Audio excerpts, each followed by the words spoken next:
What's up, family? Welcome back to Truthville, USA. I am Q. So I know many of you guys are sick of hearing me talk about Kamala Harris. I get it. I understand. But I don't think most of you guys realize just how dangerous this woman is.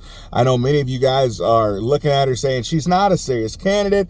She's awful. She's got a terrible laugh. She's dumb. No one's going to vote for her. That's 100% false. She's younger.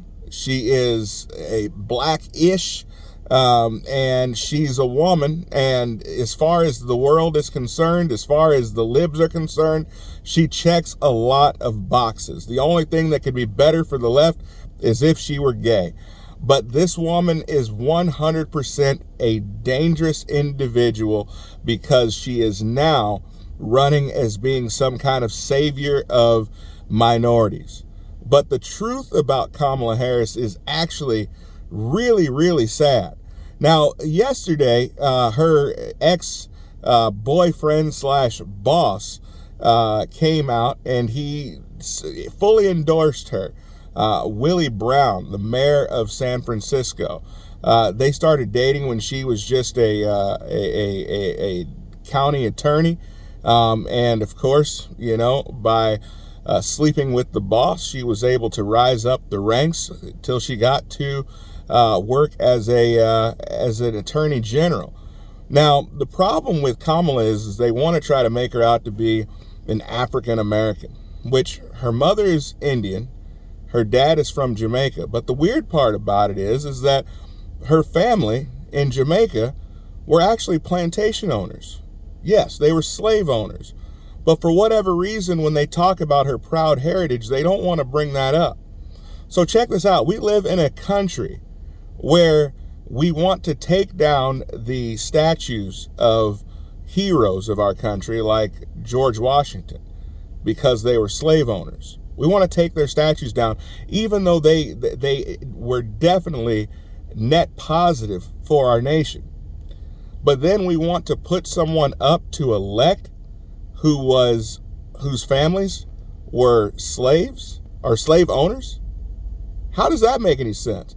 And do you think that if the majority of the world understood that that a lot of her privilege came from being the descendants of slave owners, would they care?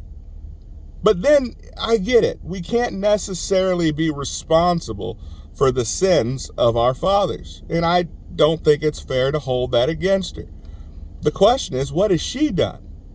Well, we also know that Kamala Harris was part of a major scheme in the state of California to keep black inmates past their release dates so that she could continue to get cheap labor out of them because they would only pay them $2 a day in labor cost.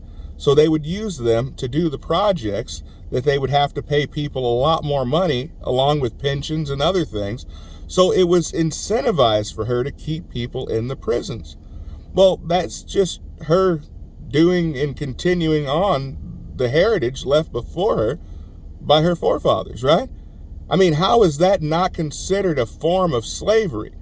But yet she's going to present herself as being a champion of black folks, when you have gone and incarcerated young black men, taken them out of the homes and put them in prisons, which if they did the crime, they have to do the time, but to extend their time solely so that you could get free labor or cheap labor out of them, that's modern day slavery.